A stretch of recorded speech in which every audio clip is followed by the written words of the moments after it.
Welcome dear students, parents, teachers and dear friends. आप सभी को नव वर्ष की हार्दिक शुभकामनाएं।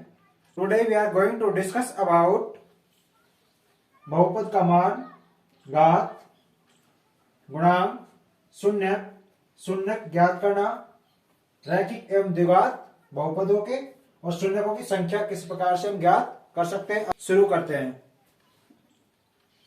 तो सबसे पहले बहुपद की घात क्या होती है। तो बहुपद में जो चर होता है उस चर की जो अधिकतम घात है वही उस बहुपद की घात कहलाती है। जैसे फॉर एग्जांपल अगर x प्लस 2 एक बहुपद है तो यहाँ पर चर है x और दो क्या है आपका अचर पद है, तो ये दो पद वाला बहुपद है। तो इसमें जो x है उसकी घात अभी यहाँ पे दिख नहीं रही, इसका मतलब है 1 घात है इसमें। ठीक है, तो 1 घात है, इसका मतलब है यह एक घात का बहुपद है जिसको हम बोलते हैं रैखिक बहुपद या एक घात का बहुपद। तो जो x की अधिकतम घात कितनी है यहाँ पे 1, तो 1 क्या है इस बहुपद की अधिकतम घात है, यानी कि यह एक घात का बहुपद कहलाता है। अगर ऐसा हो बहुपद x square plus 2x plus 1, तो इसमें जो चर है वो हमारा x है, साफ दिखाई दे रहा है। तो वहां पे जो x है उसकी अधिकतम घात देखनी है। यहां पर भी x है और यहां पर भी x है, लेकिन जो अधिकतम घात है x की वो यहां पर है x स्क्वायर, यानी कि x गुणा x। तो x स्क्वायर यानी कि 2 घात है यहाँ पे, तो पूरे यहाँ पर x है, इसकी घात क्या है 1 है, कुछ नहीं है, इसका मतलब 1 है। तो अधिकतम घात कितनी है चर की, x है चर, इसका अधिकतम घात है 2। तो जो 2 है वो इस बहुपद की अधिकतम घात कहलाती है, और जो अधिकतम घात है इस चर की वही बहुपद की घात भी कहलाती है। अगर ऐसा दिया हो बहुपद 3x cube minus 2x square plus 3x plus 2, तो इसमें जो चर है वो आपका x दिखाई दे रहा है। तो यहाँ पे x यहाँ पर भी है, यहाँ पर भी है और यहाँ पर भी है, तीनों जगह x है, लेकिन जो अधिकतम घात है x की वो यहाँ पर है। तो कितनी है अधिकतम घात 3, तो जो 3 है वही इस बहुपद की क्या कहलाती है, घात कहलाती है, यानी कि 3 घात का बहुपद है। इस बहुपद की घात 3 है, जो चर की अधिकतम घात होती है वही बहुपद की घात कहलाती है। ये हमको समझ आ गया। अगर चर की घात 1 है अधिकतम तो वह एक घात का बहुपद कहलाता है, अगर 2 है तो द्विघात का बहुपद, और 3 है तो त्रिघात बहुपद कहलाता है। ये हमने पहले डिस्कस कर लिया है। ठीक है, और अगर पद की बात करें तो एक पद हो तो उसको एक पदी, 2 पद है तो उसको द्विपदी, 3 पद है तो त्रिपद, और 4 पद है तो 4 पद वाला बहुपद बोलते हैं उसको। अब बात करते हैं बहुपद का मान कैसे निकाला जाता है। बहुपद को हम जानते हैं p से लिखते हैं। अगर हमने चर x लिया है तो उसको x लिखेंगे अंदर। ठीक है, तो कोई बहुपद हमारा px है जहां पे x क्या आपका चर है, यानी कि x चर वाला बहुपद px अगर हो तो इसको मान सकते हैं x प्लस 2। अगर हम चर जो बहुपद है उसका मान ज्ञात कर रहे हैं तो उसमें हमने को मानना पड़ेगा जो हमारा बहुपद है वो px इस प्रकार है जहां पे x वाला चर का बहुपद है, यानी कि x प्लस 2 है। तो यहाँ पे जो चर है x, उसका इस बहुपद का मान कैसे निकालते हैं हम ये देखते हैं। तो मान निकालने के लिए जहां पे x है उसका मान हम रखना पड़ता है, और वो कौन सा होगा, वास्तविक संख्याएं होगी, यानी कि जो x है उसका मान हमें रखना है। अगर यहाँ पे हम x बराबर 0 लेते हैं, इसका मतलब है अगर x बराबर 0, इसका मतलब है px जो बहुपद हमारा उसमें जहां पर भी x है उसमें आपको 0 रखना है। अगर वहां पे 0 रख देंगे, फिर 0 रखने के बाद जो हमारा उत्तर होगा वही हमारा x बराबर 0 पर इस बहुपद का मान कहलाता है। जैसे यहाँ पर अगर 0 रखेंगे हम तो इसको लिखेंगे x बराबर 0 है, इसका मतलब जहां भी x दिख रहा है आपको वहां 0 होगा, यानी कि p0 इज इक्वल टू, यहाँ पर 0 रखा जाएगा 0 प्लस 2, 0 में 2 जोड़ेंगे तो कितना आएगा, वापिस 2 आता है। यानी कि इस बहुपद में x बराबर 0 लेने पर जिसका मान है वो p0 इज इक्वल टू 2 आता है। p0 का मतलब है x बराबर 0 रखने पर इस बहुपद का मान 2 प्राप्त हुआ। तो x बराबर 0 पर इस बहुपद का मान हुआ 2। तो यह इस बहुपद का मान कहलाता है। अब यहाँ पे आप अपनी तरफ से 1 लिख सकते हैं, 2 लिख सकते हैं, 3, -2, √2, कुछ भी आप लिख सकते हैं। बरसों आपकी वास्तविक संख्याएं होनी चाहिए, यानी कि परिमेय भी हो सकती है और अपरिमेय भी हो सकती है। तो x बराबर 0 लिया हमने यहाँ पे, तो उसका मान आया 2। अगर यहाँ पे कुछ और लेते हैं, x बराबर 1 लेते हैं, तो यहाँ पे x बराबर 1 रखेंगे, तो इस बहुपद का मान होगा P1 is equal to, x की जगह 1 रखना है, तो 1 + 2 इज इक्वल टू 3। यानी कि इस बहुपद का मान अब चेंज हो जाता है। जब x बराबर 1 लेते हैं हम, तो x बराबर 1 पर इस बहुपद का मान 3 प्राप्त होता है। तो ये इस प्रकार से इस बहुपद का मान कहलाता है कि किस प्रकार बहुपद का मान बदलता जाता है जब x का मान बदलता है। इसलिए हम जो x है उसको हम चर बोलते हैं, जबकि 2 वहां पे भी है, यहाँ पर भी है और यहाँ पर भी आ रहा है, उसको कोई चेंज नहीं हो रहा, इसलिए जो x है वो हमारा चर कहलाता है। यानी कि इसका मान हम अपनी तरफ से अलग अलग रख सकते हैं। ठीक है, तो ये इस प्रकार से निकला जाता है। अब एक और एग्जांपल देखते हैं कि x बराबर -1 रखते हैं। x बराबर -1 रखने पर क्या आता है, तो x बराबर -1 रखेंगे, तो जो आपका बहुपद है उसका मान होगा P-1 is equal to, x की जगह क्या रखना है -1, तो -1 + 2, -1 + 2 कितना होता है 1 होता है, क्योंकि यहाँ पे -1 है, इसका मतलब है ये प्लस का 2 है और 2 में से -1 गया तो 1 बचेगा, तो इसको हम ऐसे भी लिख सकते हैं 2 - 1 यानी कि 1।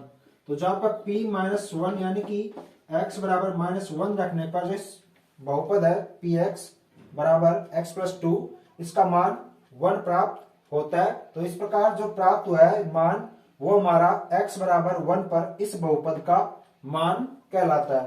तो ये हमने बात की बहुपद के मान की कि किस प्रकार निकाला जाता है, आपको समझ आ गया होगा। अब बात कर लेते हैं इस बहुपद की, द्विघात बहुपद की। अगर Px बराबर इस प्रकार से हो, x² + 2x + 1, अगर ये बहुपद है तो इसमें भी आप x का मान जो भी रखेंगे वहां पर इसमें भी आपको रखना पड़ेगा। तो वही जो x का मान रखने पर जो मान प्राप्त होगा वह आपका इस बहुपद का मान कहलाएगा। जैसे कि x बराबर हम यहाँ पे रखते हैं -2, तो इसमें होगा P-2 इज इक्वल टू, जहां भी x है उसकी जगह -2 रखना है। यहाँ पे x का स्क्वायर है, यानी कि पहले x का मान रखेंगे 2, फिर इसका स्क्वायर करेंगे, +2, x का मान रखेंगे -2 + 1 इज इक्वल टू, -2 का स्क्वायर करेंगे तो वो आएगा आपका 4, क्योंकि स्क्वायर का मतलब होता है -2 गुणा -2। यहाँ पे -2 है इसलिए इसका स्क्वायर यानी कि इसको 2 बार गुणा करना है। तो -2 गुणा -2 कितना होता है, पहले तो 2 दूनी 4, तो ये तो हो गया आपके सिंपल 4, और जब माइनस गुणा माइनस करते हैं तो प्लस होता है। तो इस प्रकार प्लस को लिखने की जरूरत नहीं होती है। तो यहाँ पे होगा 4 + 2 से 2 गुणा करेंगे, तो यहाँ पे देखो ये प्लस का 2 है और ये माइनस का 2 है। जब प्लस को गुणा माइनस से करते हैं तो कितना आता है माइनस का, तो यहाँ पे प्लस नहीं आएगा, यहाँ पे आएगा माइनस। तो 2 दूनी 4 और माइनस के 4 आ जाएंगे, फिर +1, 4 में से 4 गए तो 0 बचा आपका 1। ठीक है, तो P का मान, तो x बराबर -2 पर जो हमारा बहुपद है द्विघात बहुपद, इसका मान होगा 1। ठीक है, तो इस प्रकार से इसका मान 1 प्राप्त होता है। अब बात कर लेते हैं त्रिघात बहुपद की भी, तो उसका भी मान हम रख लेते हैं। माना कि Px बराबर ये दे रखा है आपको, x का बहुपद है इसलिए हम इसको Px लिख रहे हैं। अगर इसमें y होता चर तो वहां पे y जाता, z का होता तो z आता। अब यहाँ पे x चर है, इसमें तो चर है तो उसको Px लिखेंगे, यानी कि बहुपद है किसका, x चर वाला बहुपद है। तो Px बराबर, तो हम यहाँ पे लेते हैं कि x बराबर 0 रखो, कितना मान आपका आता है। तो x बराबर 0 रखने पर इस बहुपद का मान होगा P0 इज इक्वल टू, जहां भी x है वहां पे आपको 0 रखना है, तो 0 रखिए, तो 3 0 का क्यूब करना है, यानी कि 3 बार उसको गुणा करना है, -2, फिर 0 रखेंगे, 0 का स्क्वायर +3, फिर 0 रखेंगे, फिर आएगा +2। अब देखो 0 का स्क्वायर करेंगे या फिर क्यूब करेंगे तो आपका 0 ही रहता है, तो इसको 3 से गुणा करेंगे वापस तब भी आपका 0 रहने वाला है, तो यहाँ पर भी पूरा 0 जाएगा। फिर -0 का स्क्वायर करेंगे तब भी 0, 2 से गुणा करेंगे फिर 0, तो ये भी आपका 0। फिर आता है प्लस 3 को गुणा करेंगे 0 से तो आपका 0 आएगा, और फिर आपका बचेगा +2, यानी कि इस पूरे का मान, अब 0 जोड़ो घटाओ कोई फर्क नहीं पड़ता, तो इसको पूरे का मान होगा 2, यानी कि x बराबर 0 पर जो हमारा ये बहुपद है px is equal to 3x³ minus 2x² plus 3x plus 2, इसका मान 2 प्राप्त होता है। तो यह इस बहुपद का मान कहलाता है x बराबर 0 पर। ठीक है, देखिए जब प्लस को गुणा कोई भी संख्या प्लस, जब प्लस को गुणा प्लस से करते हैं तो आपका आता है प्लस, अगर माइनस को गुणा प्लस से करते हैं या फिर प्लस गुणा माइनस करते हैं तो इन दोनों ही स्थिति में आपका माइनस आता है। ठीक है, अगर माइनस को गुणा माइनस से करते हैं तब भी आपका क्या आता है, प्लस आता है। प्लस गुणा प्लस करेंगे तभी प्लस आएगा, माइनस गुणा माइनस करेंगे तब भी प्लस आएगा, और माइनस गुणा प्लस या फिर प्लस गुणा माइनस करेंगे तो आपका माइनस आता है। उसी प्रकार भाग में भी है, अगर माइनस में किसी संख्या का भाग, यानी कि माइनस की संख्या में अगर माइनस की संख्या का भाग देंगे इस प्रकार से, यानी कि माइनस का 2 ऊपर मान लीजिए और नीचे भी माइनस का 2 है, तो माइनस के 2 में माइनस का 2 का भाग देंगे तो आपका उत्तर प्लस में आएगा, यानी कि माइनस से माइनस कट जाता है, यानी कि प्लस हो जाता है। उसी प्रकार अगर माइनस में भाग देंगे प्लस का तो आपका माइनस उत्तर आता है। उसी प्रकार अगर प्लस में माइनस का भाग देंगे तब भी आपका माइनस ही आएगा।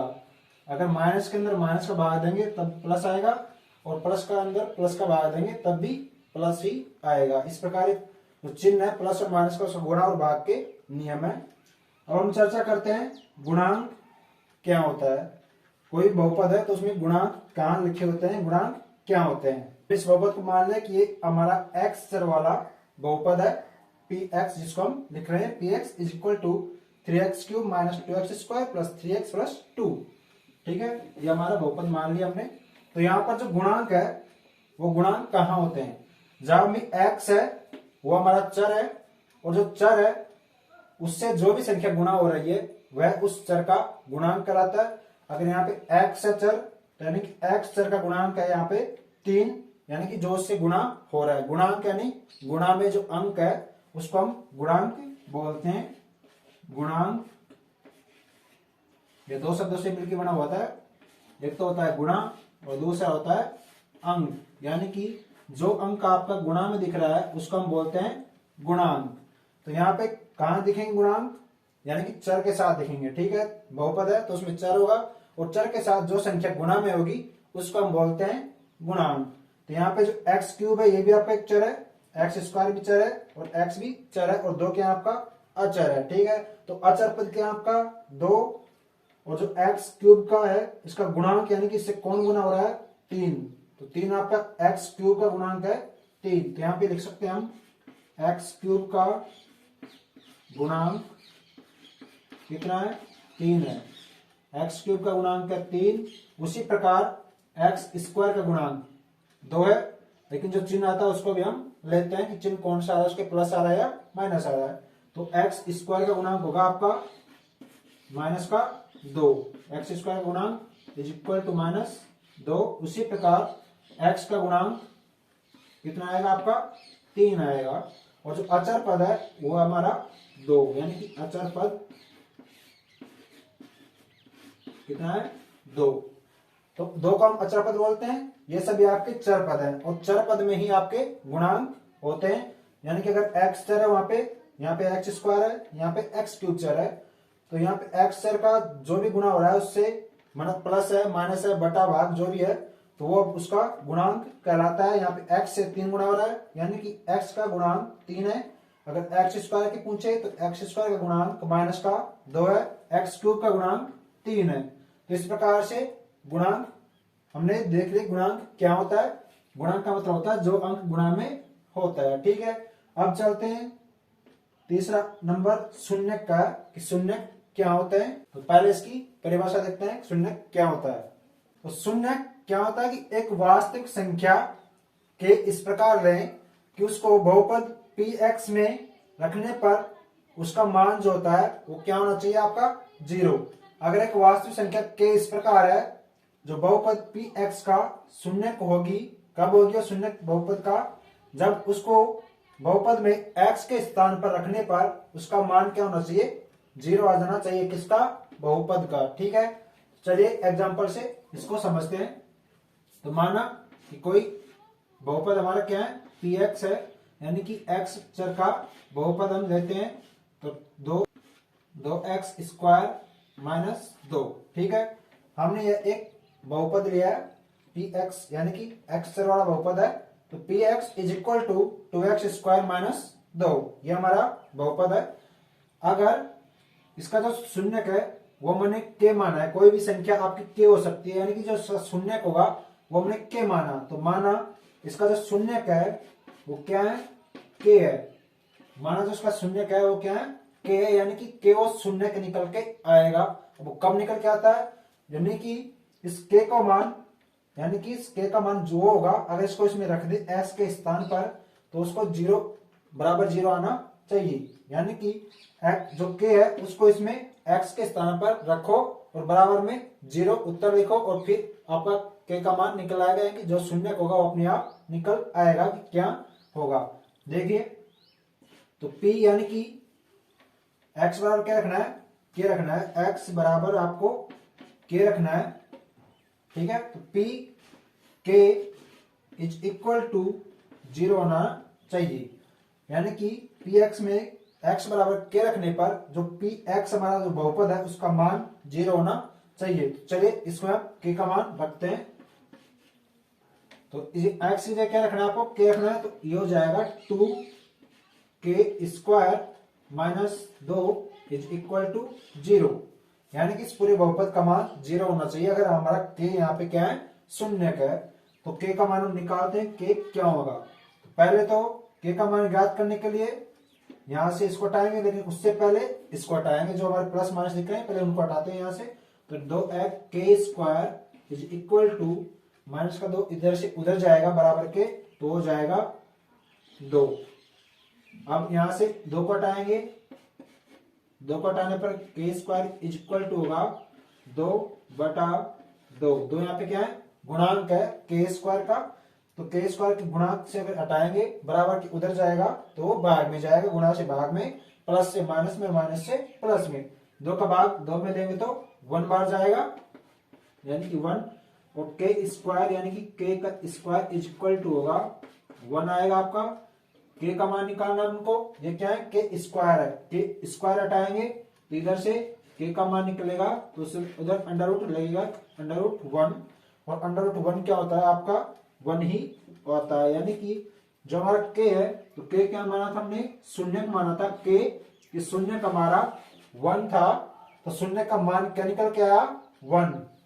यानी कि इस बहुपद में अगर हम x की जगह 1 रख दें तो इस बहुपद का मान 0 हो जाता है, तो वो 1 क्या कहलाता है, आपका शून्यक कहलाता है। ऐसी संख्या, ऐसी वास्तविक संख्या जिसको बहुपद में रखने पर, चर के स्थान पर बहुपद में रखने पर अगर बहुपद का मान 0 प्राप्त होता है, तो वो जो संख्या है, वास्तविक संख्या, वो हमारी क्या कहलाती है, उस बहुपद की शून्यक कहलाती है। चलिए देखते हैं k का मान इसमें 1 रखते हैं 0 होता है या नहीं।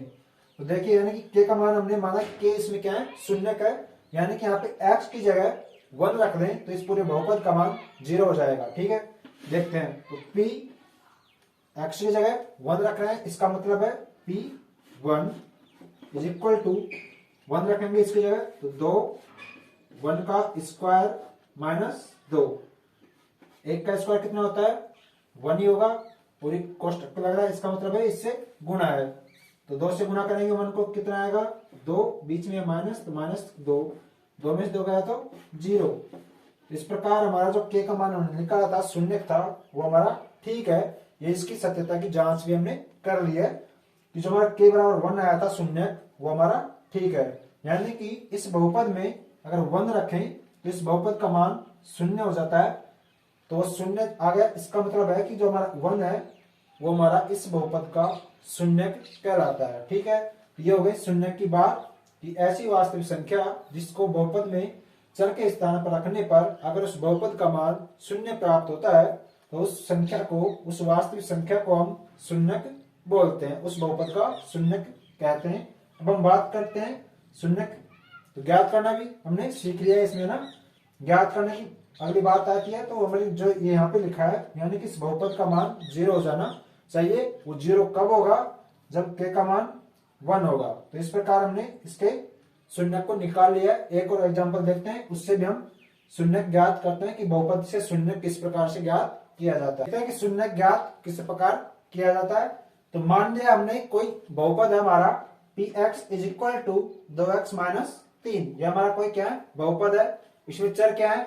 x है। और x की अधिकतम घात क्या है? x की अधिकतम घात यहाँ पे कुछ नहीं दिख रही हमको, इसका मतलब है 1 है। इसकी अधिकतम घात क्या है? 1 है। तो यह कौन सा बहुपद है? हमारा रैखिक बहुपद है या फिर एक घात का बहुपद कहलाता है। तो हमारा px है वो एक घात का बहुपद है। तो चलिए इस एक घात के बहुपद का शून्य निकालते हैं। अगर शून्य को निकालेंगे, इसका मतलब है कि जो बहुपद है उसका मान 0 आएगा, यानी कि जो शून्य वह होगा तब होगा निकल के आएगा, तब इस बहुपद का मान क्या हो जाना चाहिए? 0 हो जाना चाहिए। इसका मतलब है कि px इज इक्वल टू क्या होना चाहिए? आपका 0 हो जाना चाहिए। px is equal to 0। ठीक है, तो जो x है उसका मान निकल आएगा, यानी कि x की जगह क्या रखें वो मान आपको पता चल जाएगा, जो क्या होगा? आपका शून्य होगा। तो px इज इक्वल टू क्या होना चाहिए? आपका 0 हो जाना चाहिए शून्य के लिए, यानी कि x का मान वो होगा इसमें जो रखने पर 0 आ जाना चाहिए। तो px यानी बहुपद का मान क्या रखा हमने? 0 रख दिया। इसका मतलब है कि बहुपद आपका क्या हो गया? शून्य। तो बहुपद को इधर रखो 2x minus 3 is equal to 0।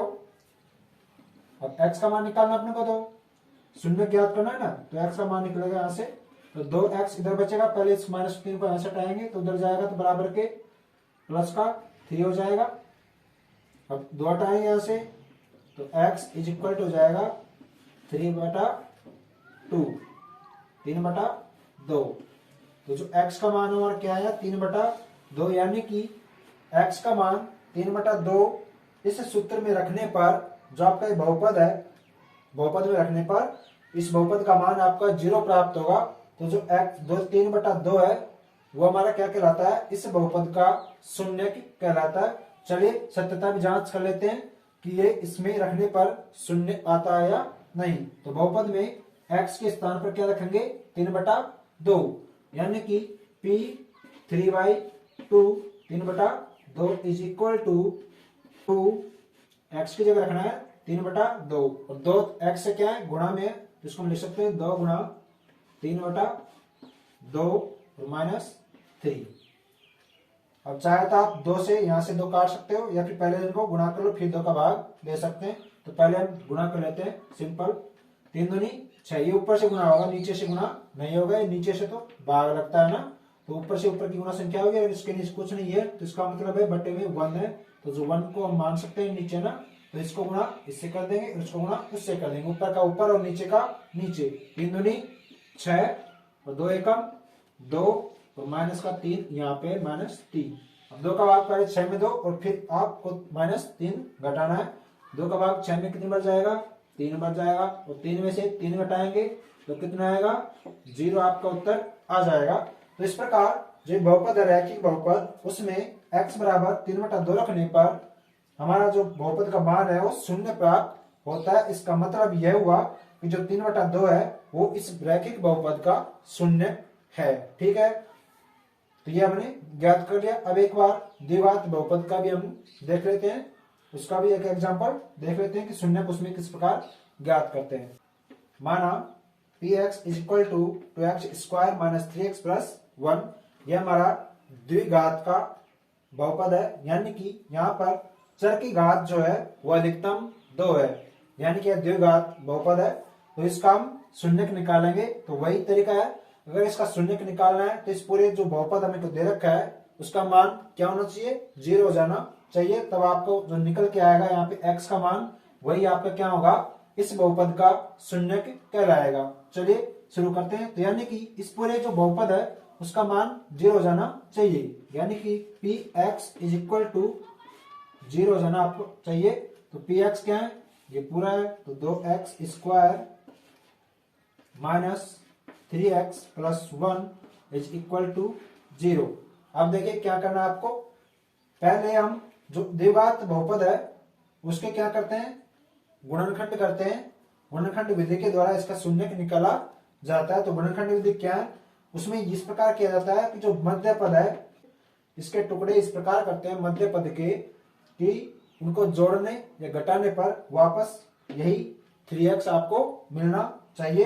वो किस प्रकार ज्ञात करते हैं, पहले इस 2 को गुणा इस 1 से करते हैं, यानी कि जो x स्क्वायर है अधिकतम घात है द्विघात बहुपद में, जो x स्क्वायर है उसके गुणांक को अचर पद से गुणा करते हैं, यानी कि 2 गुणा 1 यानी कितना है आपका 2।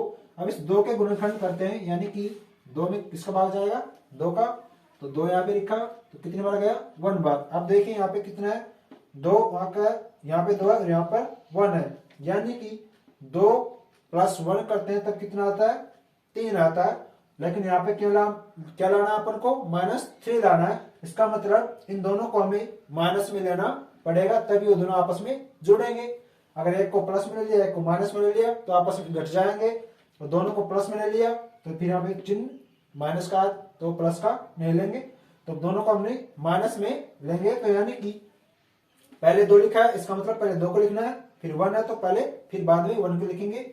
इसका जो गुणनखंड है -3x का वो इस प्रकार होगा 2x² माइनस, दोनों को हम किस में लेंगे माइनस में लेंगे, तभी आपस में क्या होंगे जुड़ेंगे, और तभी आपका वापस -3x आएगा। तो x भी साथ में लेना है उनके, तो माइनस का 2x एक बार ले लिया, दोबारा लेंगे 1 यानी कि केवल x लेंगे, तो -2x और x कितना हो गया वापस -3x, यानी कि इसको टुकड़े कर रहे हैं हमने, तो इस प्रकार लिख देते हैं बराबर 0। जोड़े बनाते हैं, ये 2 जोड़ा और इधर ये भी एक जोड़ा ये भी एक जोड़ा। अब इन दोनों में से वो कॉमन निकालते हैं, यानी कि दोनों में समान क्या आ रहा है, तो 2x² - 2x में 2 गुणा x, यहाँ पे 2x² का मतलब है 2 गुणा x और 2x का मतलब है 2 गुणा x। तो इन दोनों में क्या बराबर है 2 यहाँ पर भी आ रहा है, यहाँ पर भी आ रहा है 1x, यहाँ पे भी 1x, यहाँ पे भी, यानी कि हम 2x को बाहर निकाल सकते हैं। 2x को बाहर निकालने का मतलब है इसमें 2x का भाग लगाना है, ठीक है। तो 2x कॉमन लेने का मतलब है भाग ही लगाना है एक तरीके से। तो 2x को बाहर निकाल लिया तो ये 2 आ गया और x आ गया, कितना बचा 1x बचा, किसमें 2x² में। 2x² में क्या बचेगा सिंपल 1x, बीच में क्या है माइनस, तो माइनस लगाएंगे, दूसरे में से 2x पूरा आ जाएगा तो क्या बचेगा 1 बचेगा, गुणा में 1 लिख सकते हैं ना, तो 2x निकाल लिया 1 बच जाएगा आपका, तो 1 बचेगा अंदर, ठीक है। अब यहाँ पे देखो क्या करना है आपको, यहाँ पे x है और यहाँ पे 1 है ना, तो x कॉमन दोनों में नहीं है, लेकिन 1 तो आ सकता है क्योंकि x को हम लिख सकते हैं x गुणा 1, तो यहाँ से क्या कॉमन आएगा 1 तो कॉमन आएगा, लेकिन चिन्ह कौन सा आएगा, यहाँ पे प्लस का आएगा या माइनस का आएगा, वो यहाँ से डिसाइड होगा कि जो यहाँ पे है माइनस अंदर है, तो यहाँ पे इन दोनों के x - 1 है, यानी कि अंदर यहाँ पे कुछ ऐसा ही आने वाला है x - 1, लेकिन उसमें बीच का चिन्ह क्या आ रहा है माइनस, यहाँ पे क्या है प्लस। तो यहाँ से दिमाग लगाना आपको कि क्या कॉमन लेना, तो यहाँ से माइनस का चिन्ह कॉमन लेंगे, तो जो x है वो आपका क्या है यहाँ पे प्लस है, तो ये माइनस का भाग लगा देना, कॉमन लेने का मतलब है भाग लगाना। तो -1 का जब x में भाग लगाएंगे, तो मैंने शुरू में बताया था कि माइनस का भाग माइनस में देते हैं तो प्लस आता है, तो -1 x में देंगे, -1 का भाग x में देंगे तो यहाँ पे बचेगा x, फिर प्लस में देंगे तो माइनस आता है ना, तो माइनस आ गया, और 1 में देंगे तो 1 पर ही जाएगा बराबर 0। तो ये आपके गुणनखंड हो गए किसके 2x² - 3x + 1 के, इस प्रकार से गुणनखंड किए जाते हैं। अब क्या होता है ये दोनों बराबर आते हैं, इन दोनों में से तो 1 ले लेते हैं बाहर, यानी कि x - 1 को एक बार लिया, और जो अंदर ये बचे 2x और -1, इनको हम एक साथ लेते हैं, यानी कि 2x - 1 = 0। ये इन दोनों के क्या है गुणनखंड x - 1 गुणा, बीच में कुछ नहीं, इसका मतलब दोनों में गुणा है, गुणा 2x - 1, यानी कि इन दोनों को गुणा करने पर वापस आपका यही बहुपद आ जाएगा, यही समीकरण आपकी आ जाएगी। तो ये इसके क्या कराएंगे गुणनखंड है, इन दोनों को वापस गुणा करने पर यही आपका प्राप्त होता है। तो इसका मतलब है ये गुणा ये बराबर 0 का मतलब होता है या तो ये 0 होगा या फिर ये 0 होगा, तभी तो ये 0 के बराबर है। तो हम बारी बारी से दोनों को 0 के बराबर रखते हैं। तो पहले रखते हैं x minus 1 is equal to 0। तो यहां से क्या होगा, x का मान x इज इक्वल टू 1 को तो भेजेंगे तो प्लस का हो जाएगा। तो एक तो होगा x बराबर 1 और दूसरा मान क्या निकल के आएगा, 2x minus 1 is equal to 0। यहां से निकालेंगे तो 2x बराबर माइनस 1 को भेजेंगे उधर तो प्लस का 1। अब 2 को हटाएंगे यहाँ से तो x बराबर हो जाएगा 1/2। तो यहाँ पर x के जो मान है वो दो मान प्राप्त हो रहे हैं, एक तो x बराबर 1 और दूसरा है x बराबर 1/2। यानी कि इस जो समीकरण है इसके दो हमारे शून्य के निकल के आते हैं, एक तो है x बराबर 1, दूसरा है x बराबर 1/2। यानी कि इस समीकरण में अगर x बराबर 1 रखें और x बराबर 1/2 रखें तो इन दोनों को रखने पर इस जो पूरे समीकरण है या फिर बहुपद है इसका मान आपका 0 प्राप्त होता है, जो इसके क्या कहलाएंगे, शून्य के कहलाएंगे। चलिए इनको भी चेक कर लेते हैं। तो पहले चेक करते हैं x बराबर 1 को रखकर, ठीक है। तो यानी कि P1 इज इक्वल टू जहां भी x है उसकी जगह आपको 1 रखना है। x की जगह रखेंगे यहां से तो देखो 2 1 का क्या होगा स्क्वायर माइनस 3 1 प्लस 1। 1 का स्क्वायर क्या होता है, 1 ही होता है। 1 को गुणा 2 से करेंगे तो 2 रहेगा, माइनस माइनस लगाया, 3 गुणा 1 किया तो 3 ही रहेगा, प्लस क्या है 1। अब देखो 2 माइनस 3 प्लस 1 यानी कि प्लस कितने हैं, 3 हो गए, 2 1 3 हो गया और माइनस का 3 है यानी कि 3 में से 3 जाएगा तो क्या बचेगा आपका 0 ही बचेगा। यानी कि हमारा जो x बराबर 1 है वो एक इसका क्या है शून्य का इस बहुपद का। उसी प्रकार x बराबर 1/2 को आप रखकर चेक करें कि वो इसका शून्य है या नहीं। अगर 0 आता है आपका मान तब तो यह इसका क्या कहलाएगा, शून्य है, अन्यथा नहीं कहलाएगा। अब चलते हैं बात करते हैं, हमने रैखिक और द्विघात के शून्य ज्ञात करना सीख लिया है। अब हम बात करेंगे शून्यकों की संख्या की। अगर कोई बहुपद हमें दे दे तो हम देखकर कैसे पता लगाए कि उसमें शून्यकों की संख्या है वो कितनी आएगी, ठीक है। देखिए किसी भी बहुपद है उसमें जो शून्यकों की संख्या है वो उस बहुपद में जो चर होगा उसकी अधिकतम घात वाला जो पद होगा उस पर निर्भर करती है। यानी कि उस चर में जितनी अधिकतम घात वाला पद होगा, यानी कि उस चर जो बहुपद है उसकी जो अधिकतम घात होती है उतने ही उसके क्या होंगे, शून्यक होते हैं। जैसे कि माना px is equal to 2x square minus 3x plus 1। यहाँ पर चर क्या आपका x है तो x की अधिकतम घात कितनी है, 2 है। तो यानी कि जो ये शून्यक है इस बहुपद का वो कितने आएंगे, 2 निकल के आएंगे। तो इस बहुपद के जो कुल शून्यक होंगे वो 2 होंगे। अगर आपको बहुपद दे दिया x³ minus 3x square plus 2x plus 1 तो इसके अंदर जो बहुपद है ये बहुपद है इसके जो शून्यक निकल के आएंगे वो आपके इस चर में जो अधिकतम घात होगी, इस बहुपद में चर की अधिकतम घात है कितने है, 3 है। यानी कि जो ये बहुपद है उसके हमारे 3 शून्यक निकल के आएंगे। तो इस प्रकार जो चर की अधिकतम घात होगी उतने ही संख्या में आपके क्या निकल के आएंगे, शून्यक निकल कर आते हैं। तो आज हमने समझा कि बहुपद की घात क्या होती है, बहुपद का मान किस प्रकार से ज्ञात किया जाता है, गुणांक क्या होता है, शून्य क्या होते हैं, शून्य को किस प्रकार ज्ञात किया जाता है रैखिक और द्विघात बहुपदों के लिए। और हमने लास्ट में भी देखा कि शून्यकों की संख्या को हम किस प्रकार से ज्ञात कर सकते हैं, देखकर पता लगा सकते हैं कि इस बहुपद में कितने शून्य होंगे।